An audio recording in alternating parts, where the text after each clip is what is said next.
ಮೈಸೂರು ವಿಶ್ವವಿದ್ಯಾಲಯದಲ್ಲಿ ಇನ್ಮುಂದೆ ಎಲ್ಲವೂ ಆನ್ಲೈನ್. ಟಿಸಿ, ಮಾರ್ಕ್ಸ್ ಕಾರ್ಡ್ ಏನೇ ಬೇಕು ಅಂದ್ರೂ ಆನ್ಲೈನ್ ನಲ್ಲೇ ಹಣ ಕಟ್ಟಿ ಆರಾಮಾಗಿ ಪಡೆದುಕೊಳ್ಳಬಹುದು.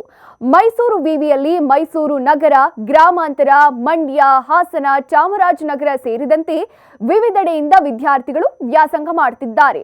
ಆದರೆ ವಿದ್ಯಾರ್ಥಿಗಳಿಗೆ ಮುಂದಿನ ವಿದ್ಯಾಭ್ಯಾಸ ಹಾಗೂ ಉದ್ಯೋಗದ ಕಾರಣ ಅಂಕಪಟ್ಟಿ, ವರ್ಗಾವಣೆ ಪತ್ರ ಸೇರಿದಂತೆ ಸುಮಾರು 20 ಬಗೆಯ ಪ್ರಮಾಣ ಪತ್ರ ಪಡಿಬೇಕಾಗುತ್ತೆ.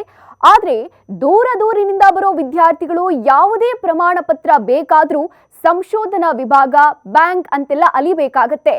ಅದನ್ನ ತಪ್ಪಿಸಲು ಮುಂದಿನ ವಾರದಿಂದ ಈ ಸೇವೆ ನೀಡೋಕೆ ವಿವಿಯ ಪರೀಕ್ಷಾಂಗ ವಿಭಾಗ ಡಿಸೈಡ್ ಮಾಡಿದೆ. ಇನ್ನು ಮುಂದೆ ವಿದ್ಯಾರ್ಥಿಗಳು ಆನ್ಲೈನ್ ನಲ್ಲೇ ಎಲ್ಲ ದಾಖಲಾತಿಗಳನ್ನು ಅಪ್ಲೋಡ್ ಮಾಡಿ ಹಣವನ್ನು ಅಲ್ಲೇ ಜಮೆ ಮಾಡಿ ವಾರದೊಳಗೆ ಪ್ರಮಾಣ ಪತ್ರ ಪಡಿಬಹುದು. ಇದರಿಂದ ವಿವಿಗೆ ಅಲಿಯೋದು ತಪ್ಪುತ್ತೆ, ಡಿಜಿಟಲ್ ವ್ಯವಸ್ಥೆಯು ಸಾಕಾರಗೊಳ್ಳುತ್ತೆ.